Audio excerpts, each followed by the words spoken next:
You ask Tiger to solve. This deals with linear equations with one unknown. The final result is x equals 30.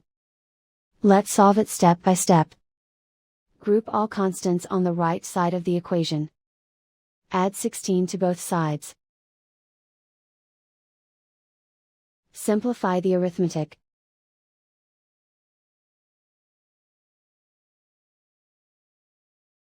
Isolate the L. Multiply both sides by inverse fraction 3/4.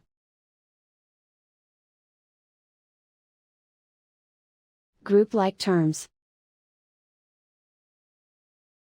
Multiply the coefficients. Simplify the fraction. Multiply the fractions.